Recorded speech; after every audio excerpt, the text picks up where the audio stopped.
My name is Valerie Rowan, and I was 34 years old, the year I finally understood what emotional starvation felt like. There is a kind of loneliness that lives under your skin, the kind that grows quietly while you lie in your own bed next to your boyfriend and listen to him whisper comfort into the phone at 1 a.m, comfort meant for another woman. The woman was Marissa Vega, my boyfriend, Chris Miller's sensitive artist best friend. She always had a crisis, a meltdown, or a spiritual collapse happening. On those nights, Chris shielded the glow of his phone as if the screen contained state secrets, whispering words of reassurance to her while pretending not to notice me staring at the ceiling beside him.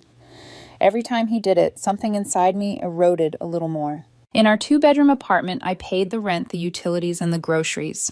I stocked the fridge with the organic ingredients Chris insisted on, even though Marissa ended up consuming most of it. She practically lived on our couch barefoot on my furniture, playing my PlayStation, eating the meal-prepped lunches I made for my long shifts as an architect. She treated my home like a communal sanctuary provided for her spiritual journey, and Chris defended her every invasion of my boundaries. Anytime I voiced a concern, he turned it into a moral failing on my part. If I asked why she never contributed to groceries, I was cold. If I asked why she stayed in our living room 6 nights a week, I was possessive. If I questioned why she used my Amazon account without asking, I was controlling. Chris always said the same thing. Marissa is a deeply feeling person, Valerie. You have stability. She doesn't. Why can't you just be generous? The word generous became a weapon he wielded against me for years. Meanwhile, Marissa, unemployed by choice at 28, floated from hobby to hobby, calling herself a consultant while draining every resource around her. Chris adored her chaos, her neediness, her constant vulnerability. I used to believe he adored me too. Over time, I realized he didn't love me as a partner. He loved the foundation I provided for both of them. The breaking point arrived quietly on a day I had planned to celebrate. I had just landed the biggest architectural commission of my career after 6 months of work, and the bonus was enough to clear my student loans or even put a down payment on a house for Chris and me. I brought home an expensive bottle of champagne, excited to share the news and talk about our future. Instead, when I stepped inside, the apartment was dark, silent, suffocating. Chris Miller and Lila Hart were sitting on the floor, surrounded by used tissues, both looking devastated. My heart lurched. I thought someone had died. Chris, I asked, setting my bag down. What happened? His face was red and blotchy. It's Marissa, he said, voice cracking. Before I could process fear, he continued. Daniel dumped her. He kicked her out. He humiliated her online. She's at a bar right now, and she said she doesn't see the point of anything. I blinked. Marissa and Daniel had dated for 3 weeks. I tried to keep my voice calm. That's awful, but... Valerie, she has abandonment issues, Lila snapped. She's in crisis. Chris stood up, desperate and frantic. She needs to get away. Somewhere warm. Healing. Somewhere with a wellness center. I've been looking at flights Cabo, maybe Tulum. I felt a cold weight settle in my chest. Does Marissa have the money for that trip? He stared at me like I had asked a ridiculous question. She's an artist. She has nothing. She's literally homeless right now. So where is she staying tonight, I asked, though I knew exactly what he'd say. Here, Chris said, on the couch, until we leave. I repeated. Yes, he insisted. I promised her she wouldn't go through this alone. I told her we would take her away. The silence between us thickened. I watched him work up the courage for the real demand. And since you just got that bonus, he added carefully, it's perfect timing. Something inside me shifted like a camera lens snapping into focus. What exactly are you asking me to do? I asked, though I already knew. Chris took a breath. You're paying. For a moment, I couldn't hear anything except my own heartbeat. Chris, the man I had supported emotionally and financially, was standing in front of me with absolute faith that my role in his life was to fund a luxury spiritual retreat for another woman while he played the hero at her side. He waited for anger, for tears, for anything. Instead, I felt something colder, calmer, a clarity I had been denying for years. You're right, I said softly. Chris looked stunned. I've been selfish. Marissa deserves a break. We all do. Relief flooded his face so quickly it was almost painful to watch.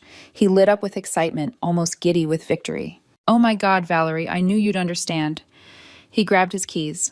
I'll go pick her up and tell her the good news. Can you order her favorite sushi? Of course, I said. He didn't kiss me. He didn't say thank you. He ran out of the apartment like a man rushing back to the woman who truly mattered. When the door shut, the apartment fell completely silent. I stood there breathing in the stillness. Then I walked to the door, turned the lock, and felt something in my lungs expand for the first time in months. I opened the champagne I had bought to celebrate a future with Chris Miller, and instead drank to the future I was about to build without him. The moment the door closed behind Chris, I finally let myself breathe. The apartment was silent in a way it had not been for months. No constant chatter, no forced laughter, no Marissa drifting around like smoke, just stillness, real peaceful stillness. I poured myself a slow glass of champagne, the same bottle I'd brought home to celebrate my professional triumph hours earlier, and let the cold bubbles settle the shaking in my hands. It tasted like clarity. For 2 years, I had felt like a guest in my own home, walking around Marissa's emotional needs and Chris's endless excuses. But as I took another sip, an unmistakable truth crystallized. They had taken my generosity for entitlement. They believed my stability existed for their consumption. And if I stayed, I would spend the rest of my life financing someone else's chaos. There was only one rational response left. I set the champagne glass down, walked to the front door, and locked the deadbolt. Then I rolled up the sleeves of my blouse and moved with the cold, deliberate precision of someone cleaning up the remnants of a crime scene, the crime being the quiet erosion of myself. I didn't start with clothes. I started with the things that mattered, the things that represented real investment from me. The 65-inch OLED TV I bought for the Super Bowl, the PS5 and controllers, including the greasy one Marissa liked using the espresso machine that Chris always bragged about, but had never paid for the Dyson vacuum cleaner, the blender, the toaster, the high thread count Egyptian cotton sheets. I boxed everything neatly, methodically. I didn't care about the objects themselves. I cared about reclaiming what had been mine. These things weren't shared assets. They were subscriptions to a service that Chris had decided to cancel the moment he volunteered my money to another woman. Next, I opened my laptop and pulled up my banking app. I transferred exactly half of our joint savings, the exact amount I had contributed over 2 years, into my personal external account. I removed my card from every shared platform Chris and Marissa enjoyed, the food delivery apps, the streaming accounts, the shared Amazon profile. Then I canceled the Spotify family plan and every other subscription tied to my card. The longer I worked, the lighter I felt. I called our landlord, Mr. Henderson, who had always liked me because I actually fixed things instead of bothering him with small maintenance issues. When he answered, I explained that I needed to break the lease immediately. Today, he said, "Valerie, you're on the lease until August." "I know," I replied calmly. "I'm sending the full penalty fee now. 2 months' rent. But I need my name off the lease tonight. Chris will be the sole tenant from here on out." "Does he know you're leaving?" he asked. "He'll find out in about an hour," I said, already walking to the bedroom to retrieve my passport and documents. Mr. Henderson grunted. "As long as the money clears, the place is his problem. But if he misses rent, he's out." "That's fair," I said. After transferring the penalty fee, I called the utility companies. Every bill was in my name. I scheduled the disconnect for the following morning. I wasn't petty. I didn't want Chris and Marissa to walk into darkness. But waking up in it, that felt instructional. At the 90-minute mark, the apartment looked hollow. Not messy or chaotic, just empty, stripped of warmth. I packed 2 suitcases with my closed laptop, personal documents, and essential items. I left all of Chris's belongings untouched. I didn't want anything of his. I especially didn't want anything of Marissa's, her meditation cushions, her crystals that never seemed to repel bad energy, her journals full of affirmations about abundance, written while she drained mine. Before leaving, I paused in the kitchen, where I had once imagined a future with Chris. I pulled out a piece of the heavy cream-colored cardstock Marissa used for her daily vibrational notes and wrote neatly with a black marker, "Marissa is single now. So are you. You can cheer each other up." I placed the note where Chris expected to see a sushi delivery. My apartment key rested on top of it. Right then, my phone buzzed on the counter, a text from Chris. "We're 10 minutes away. Marissa is feeling better, but she's starving. Did you order the sushi? Also, can you transfer me $200? I want to buy a bottle of tequila for the house." For the house. Not our house.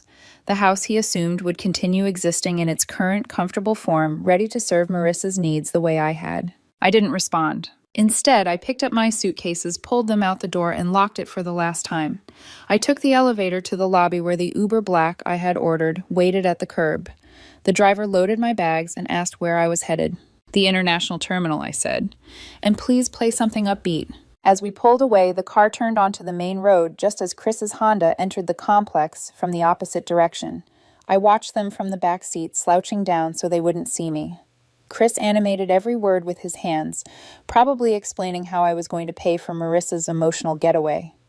Marissa in the passenger seat looked bored and entitled, like someone entitled to a luxury she hadn't earned. They had no idea that they were driving toward an apartment stripped bare, a declined joint card, and a note that would detonate the illusion they had built together on my back. At the airport hours later, I sat in the quiet glow of the United Polaris lounge. The air smelled like expensive cologne and polished leather. I sipped a glass of scotch and watched my phone light up with missed calls and frantic texts. Where are you? Why is the TV gone? Is this a joke? Did we get robbed? My card was declined for the sushi delivery. Marissa is hungry. Then the final message before the silence broke. You can't just leave, we have a lease. I typed a single factual reply. I paid the lease break fee. The apartment is yours if you can cover next month's rent. Utilities shut off at 8 a.m. Good luck. Then I blocked his number. I boarded my flight to Tokyo with the quiet satisfaction of a woman who had finally stepped out of a burning building she spent years pretending wasn't on fire. Tokyo felt like a different planet compared to the suffocating apartment I had escaped. Neon lights reflected off wet pavement, crowds flowed like rivers through Shinjuku, and everywhere I turned, life moved with a sense of purpose I had forgotten existed. For the first time in years, I woke up without anxiety clenched in my stomach. I walked the city at midnight, visited shrines at dawn, enjoyed food without checking my phone to see whether Chris or Marissa needed something from me. I felt weightless. I turned on Do Not Disturb, allowing only family to pass through. Every other notification could wait. In the quiet of that boundary, I found myself again. By the 8th day of my trip, I was sitting in a tiny yakitori bar with an old college friend, David Chen, who had been working abroad for years. As the smoke curled up from the grill and the noise of the bar blended into a comforting hum, he leaned closer with a grin that meant he had news. So David said, pouring me a glass of sake, word from the grapevine is that Chris and Marissa imploded spectacularly. I raised an eyebrow. Already? Oh, it didn't take long, he said. You were the structural support beam in that apartment. Once it was gone, the whole thing collapsed. David explained that Chris had tried to keep the apartment, but quickly discovered that maintaining a downtown unit on his income without my support was nearly impossible. He begged Marissa to contribute something, anything. She responded by moving in fully, carrying only a duffel bag filled with mismatched clothes and art supplies. It didn't help his finances or his sanity. Within a week, the Wi-Fi was cut off because no one paid the bill. They ended up tethering off their phones, burning through data and patience. The electricity remained on only because the final notice hadn't arrived yet. Chris fell into a spiral of frustration that Marissa interpreted as negative masculine energy, which led to daily arguments between them. But the real blow came when Marissa brought a man home, a new creative soulmate she'd met at a bar while Chris was at work. She claimed the man inspired her inner femininity and needed a safe space for healing. When Chris returned to find them sitting on the couch eating the last of the groceries, the argument could be heard 2 floors down. Marissa accused Chris of limiting her emotional freedom. He accused her of using him. Neither of them was wrong. Listening to David recount the chaos felt surreal. These 2 people had demanded I fund their emotional retreat, yet within days of my departure, they turned on each other with a speed only parasites can achieve when the host disappears. Marissa eventually left, David said, finishing his drink. Took Chris's debit card on the way out. Ran up $600 gambling on some shady online casino. I blinked. That actually sounds tame for her. David laughed. True. But the best part, Marissa told people she left because Chris was draining her energy. I shook my head, amused but unsurprised. Parasites don't accept responsibility. They simply move on to a new host. After returning from Tokyo, I rebuilt my life with a precision I had honed from years of architectural planning. I found a modern loft with high ceilings, exposed brick, and a firm 3-day guest policy embedded into the lease. The space felt clean, not just physically, but emotionally. No stray crystals, no meditation cushions, no lingering tension belonging to another woman's moods. My finances recovered quickly now that I wasn't supporting 2 adults. I slept better. I cooked meals that actually stayed in the refrigerator long enough for me to eat them. The silence in my new home wasn't suffocating anymore. It was restorative. I assumed Chris would disappear from my orbit. Shame alone should have been enough to keep him away. For a while it was. The weeks stretched into months with no contact. The peace felt so complete that I almost convinced myself the story was finished. But narcissists never go quietly. Not when the person who fed them has walked away. Not when the supply has been severed so completely. It began on a Tuesday afternoon. I opened my email to find a subject line that read, "Urgent Tax Documents, W-2s." I clicked it, expecting a forwarded message from our old accountant. Instead, I found a 2,000-word letter written by Chris himself. There were no tax documents attached. He opened with guilt. "I know you're angry. You have every right to be. But ignoring me is childish. We built a life together, and you walked away without a conversation." Then came the revisionist history. "I never prioritized Marissa over you. I was just trying to support someone going through a hard time. You punished me for caring." And finally, the bait. "I just want closure. Can we meet for coffee? I have some of your mail, please." I didn't respond. 2 days later, he messaged me on LinkedIn, the one platform where blocking someone sends a visible signal. He sent a connection request with a note attached. "She stole from me. You were right.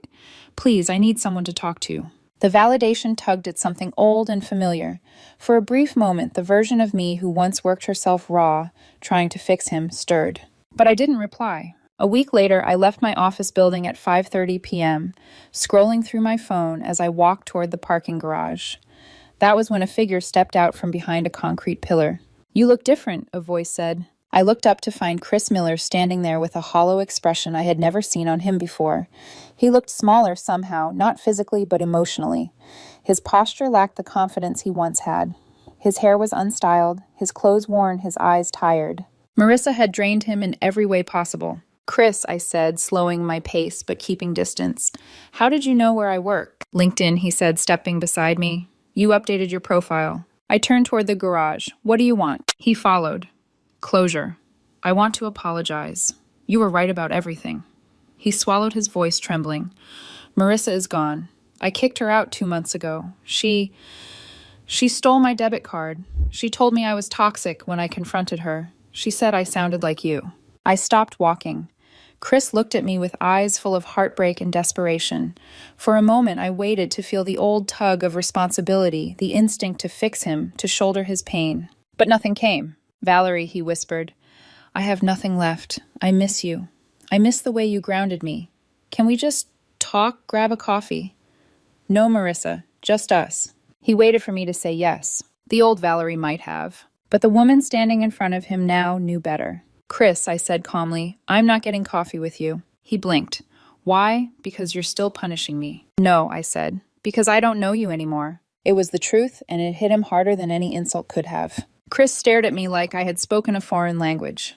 The idea that I no longer viewed him as someone familiar, someone safe, someone I owed something to, hit him harder than any accusation could. He took a small step forward, then paused when I didn't move to meet him. "What do you mean you don't know me?" he asked. "We lived together for 2 years, Valerie." "No," I said evenly. I lived with a man who treated me like a utility bill he could depend on. I lived with a man who expected me to finance his compassion for another woman. I lived with someone who looked me in the eye and told me to pay for Marissa's vacation, because her feelings mattered more than mine. His mouth tightened, and he looked away for a moment, ashamed. "I told you I was sorry about that," he whispered. "I was manipulated. She made me feel like I owed her everything. And you made me feel the same way I said. The difference is I stopped letting you." He looked stunned, as if the idea that I could simply walk away from the version of him I once tolerated was something he'd never considered. He rubbed his hands together, a nervous gesture I'd rarely seen on him. "I know I messed up," he said. "I know I took advantage of you, but you don't understand how hard things have been. After you left, everything fell apart. The apartment fell apart. My finances collapsed. Marissa drained me emotionally and financially. I'm in real debt now, Valerie. Real debt." There it was, the shift from apology to expectation, the subtle pivot into implying that I somehow held responsibility for his downfall. It was the tone I remembered from the early days, when compassion from me had been automatic. Only now it felt almost pathetic. He took a breath, bracing himself the way people do before making a request they know they shouldn't. "Can you hand them up, Mammy? Even just a little. I need $500 to cover rent this month. My parents are driving me crazy. I just need time to get back on my feet. I watched him carefully. He really believed the request was reasonable. He genuinely thought I should feel obligated to help him. Chris, I said calmly, I'm not giving you money. His face twisted. So that's it? You're just going to walk away and leave me like this after everything we shared? We didn't share everything, I corrected. I funded everything. You're asking me to subsidize the consequences of the choices you made long after I walked away. He flinched as if I had struck him. You're being cruel. No, I said, I'm being clear. His eyes glimmered with a mix of anger, hurt, and desperation. You know, I really thought you would understand. I thought you would still care. I thought you were better than this. I exhaled slowly. I did care, I said. I cared until it nearly destroyed me. But I learned something important in the last few months. Caring doesn't mean sacrificing your entire identity for someone who can't reciprocate even the basics of respect. He shook his head. You're so cold, Valerie. You weren't like this. I wasn't allowed to be like this, I said. Every time I set a boundary, I was told I was selfish. Every time I tried to protect my own space, you framed it as me lacking empathy. You called me controlling for wanting privacy in my own home. You called me transactional for asking Marissa to contribute. You told me my needs didn't matter because hers were more fragile. He swallowed hard. His voice softened, almost crumbling. I was wrong, maybe I said, but apology or not, the damage is done. We stood there in the fading daylight of the garage entrance. The city noise hummed behind us, people rushing past with their own problems and their own lives. Chris looked smaller than I had ever seen him, not because of physical change, but because of the collapse of the narrative he had lived in. He had been the protector, the savior, the empathetic one. Now stripped of Marissa's chaos and my support, he was just a man who didn't know who he was without someone to carry him. He drew one last breath. Can we at least talk again? Maybe try to rebuild something. Just something. I don't want to lose you completely. There was a time when that plea would have shattered me, when I would have stepped toward him and softened my voice, ready to fix everything he had broken in himself. But that version of me was gone. I shook my head gently. Chris, I wish you well, truly, but I'm not your partner, your rescuer, or your safety net. Not anymore. His face hardened with anger again, a last defense mechanism against the truth. Fine. I hope you end up alone, he snapped. I felt an unexpected calm wash over me. I was alone for 2 years while living with you, I said, and I've been alone for 4 months now, and I've never been happier. He stared at me, unable to respond. I stepped back ready to walk into the parking garage when he called out one last time, voice cracking. Please, Valerie, just loan me the money. I'll pay you back. I swear. Please. I paused, turned, looked at him for exactly what he was, a man seeking the easiest exit from a mess of his own creation. Ask Marissa, I said. His mouth fell open slightly, not in shock, but in recognition. He knew he couldn't ask her. He knew she'd taken too much already, and he knew that I wasn't coming back. Without another word, I turned and headed toward the quiet echo of the garage, my heels tapping lightly against the concrete. He didn't follow. Even if he wanted to, he couldn't. Emotionally, financially, psychologically, he had nothing left to pull me with. I reached my car, got inside, and drove home without looking back. 6 months passed before I heard anything new about Chris or Marissa. By then, my life looked nothing like the one I had left behind. My loft was quiet, bright, and filled with things that were mine. Things I had chosen intentionally without anyone else's chaos bleeding into the corners. I woke up in the mornings without tension curled in my ribs. I went to the gym, consistently cooked meals for myself, worked on projects that excited me, and felt the ease of a life finally under my control. But gossip has a way of finding you, especially when it smells like consequences. David updated me during one of our monthly catch-up calls. According to people back home, Chris had moved back in with his parents in the suburbs. After I left, Marissa drained him financially and emotionally to the point where he was months behind on every bill. She brought around a new younger man, a 19-year-old art student who apparently had a trust fund and impressionable self-esteem. Marissa framed herself as this student's mentor, which was her way of justifying why he stayed over for days at a time, eating food Chris could barely afford and drinking the last of his liquor. When Chris confronted her, she called him oppressive and accused him of sabotaging her creative energy. Not long after that, she vanished from his life entirely, leaving him with debt in his name and not a shred of accountability. Chris tried to stay in the apartment for another month, but without my income stabilizing the household, it became impossible. He packed up his things, broke the lease the hard way, and returned to the bedroom he'd once used as a teenager. Meanwhile, Marissa reinvented her persona again. She attached herself to her new student protege, posting pictures that painted her as a misunderstood artist, finally appreciated for her vision. No apology, no reflection, no accountability, just a new host. Hearing all of this stirred no anger, no satisfaction, and no bitterness inside me, just distance. I had stepped out of that story months before it finished collapsing. I wasn't a part of the aftermath. I didn't want to be. Their meltdown had nothing to do with me. It was the inevitable outcome of a dynamic I had been holding upright by myself. My life had expanded in ways I hadn't expected. The biggest shift came 3 months after moving into my loft when I met Elijah Carter at a small independent bookstore near my office. He was standing in front of the architectural history section, thumbing through the same book I had been searching for. We struck up a conversation so easily, I didn't realize 30 minutes had passed until my phone buzzed with a meeting reminder. Elijah was an architect too sharp, thoughtful, funny, in a quiet way. When we began spending time together, I braced myself for old patterns. I waited for the moment he would expect me to accommodate his whims or his crises, or for him to lean on my stability as a replacement for his own. But that moment never came.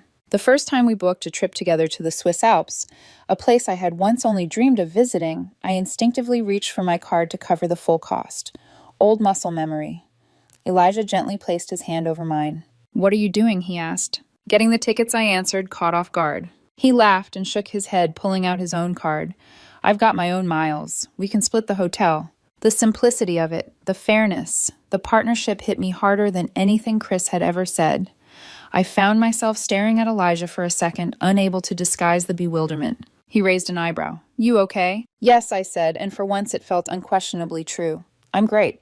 On the day of our departure, I sat in the lounge at JFK waiting for our flight. I looked at my phone one last time before switching it to airplane mode.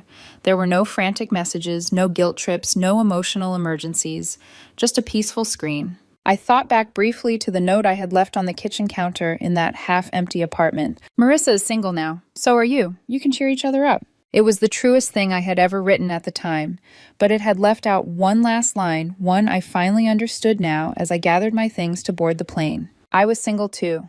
And for the first time in my life, I was free. As Elijah walked toward me with our boarding passes, he gave me a small smile, one that felt warm and grounded and real.